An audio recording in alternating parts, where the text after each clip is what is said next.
Now that is just beautiful. No commentary needed.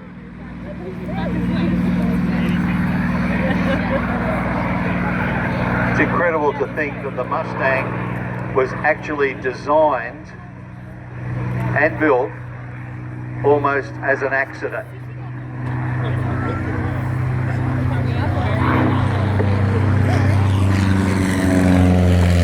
Prior to the outbreak of the war in Europe, the British and the French knew that the German aircraft would be able to bomb all of their training facilities, airfields and manufacturing. So that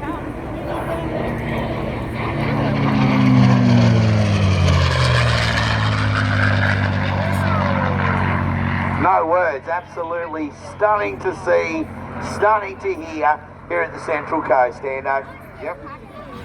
RAF ordered 320 of these basically off the drawing board. Called it the Apache. Well, there's a bit of backwards and forwards about that, but those early variants were fitted with machine guns, 20mm cannons. Some were fitted with dive brakes above and below the wings. But it's funny that the Mustang actually went into service originally as an Army cooperation aircraft, fitted with cameras. It proved highly successful, but the Rolls-Royce engineers wondered what it would be like with the...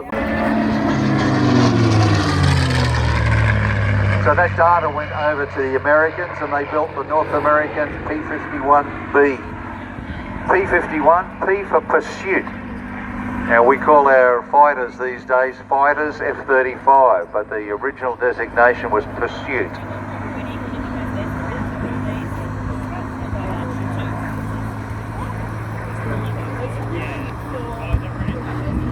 November 1943, they modified the aircraft. They cut down the rear fuselage and put a bubble canopy on, like you see here now.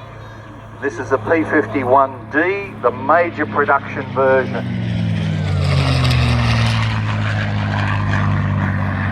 Now of those just under 17,000 that were produced, majority manufactured by North American Aviation in their Dallas and Inglewood factories in Texas and California.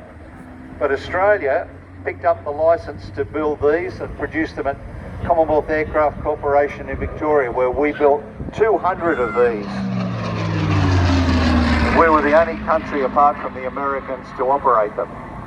In this version, 650 caliber machine guns. It could carry 10 air-to-ground rockets, drop tanks, or up to 2,000 pounds of bombs.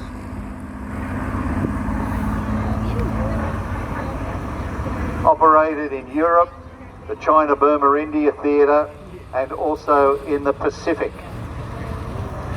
Of course, this became the fighter with the 7-league boots, the first one that could go with the bombers to and back from Berlin.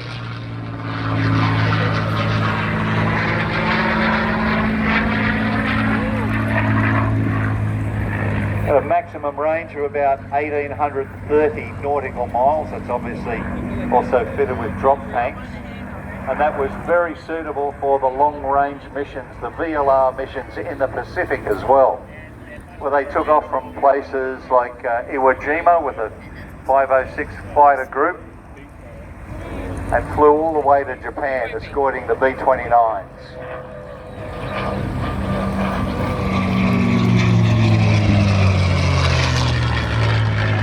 We were operating these aircraft before the end of World War II, but not in the forward areas, not in combat. The war ended before we could do that, but we sent 3 squadrons up to Japan as part of the British Commonwealth Occupation Force. And they were there from 1946 right the way through until 1950. And that was a very special day.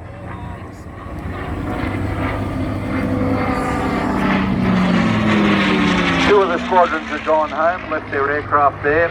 Number 77 Squadron remained at a place called Iwakuni in Japan. And they were having a huge mess party because the aircraft had been cocooned, ready to be sent back to Australia. the squadron was moving back home. But at 2 o'clock in the morning, they got a phone call that the North Koreans had crossed into South Korea. And at first, they thought it was a joke. Very soon they realised it wasn't. And after a few days of taking all of the cocooning material off and readying the aircraft, they went into operation as part of the United Nations forces. Operated with distinction up there, flying with number 77 Squadron.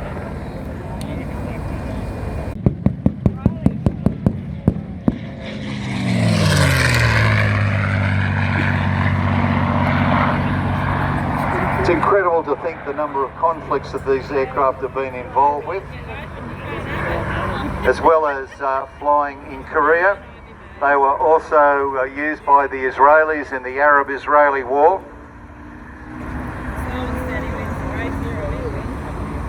Used by the Republic of Korean Air Force, Canada, many Latin American air forces.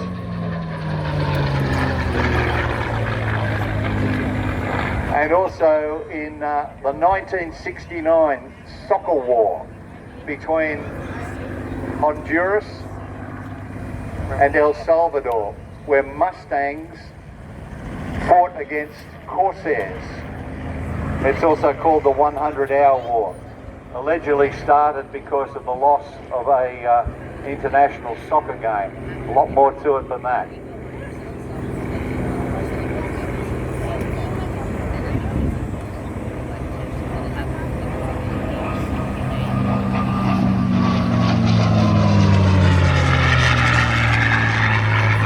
Mustangs were used operationally by air forces right up until 1984, when the last 12 were retired from the Dominican Air Force. Now those aircraft had seen service with the US 8th Air Force in Europe. They had then gone to Sweden, flew with the Royal Swedish Air Force, and then were all sold to Dominica. Incredible to think that right up until 1984 they were operational aircraft. We're very lucky to have the aircraft here today, flown by Paul Bennett, but down from the Ross Pay collection up at Scone. There's a number of aircraft in the collection up there, including P-40 and the Mustang here. He also looks after John Brooks' Hawker Hurricane, the only Hurricane flying in Australia. And Ross is currently rebuilding and restoring Spitfires up there, and we'll soon start on another batch of Mark 5s, but hopefully very soon we will see the latest in from his restoration stable, the Mark 9. You can see that big curved approach that Paul is using there. There is a reason for that. A normal circuit is a square circuit. Take off, turn at 90 degrees, turn 90 degrees, do your downwind, turn 90 degrees on your base and then 90 degrees on your final. The only problem with this aircraft is, have a look at the position of the pilot's head when the aircraft is coming into land or taxiing. As he sets the aircraft up to land, everything forward disappears because of that long nose on the aircraft. His eye line is actually well below the top of the engine cowling.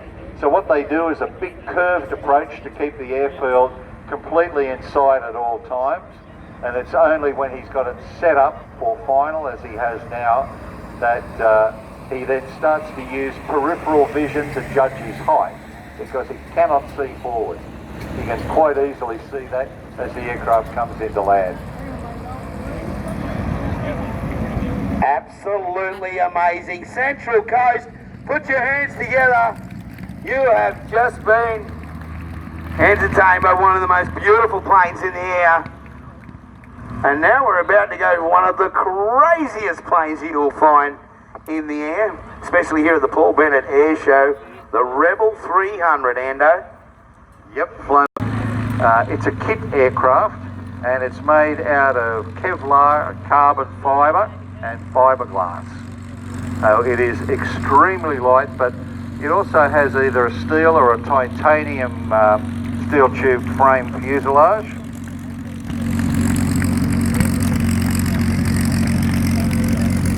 Tail is manufactured from steel tube with steel ribs.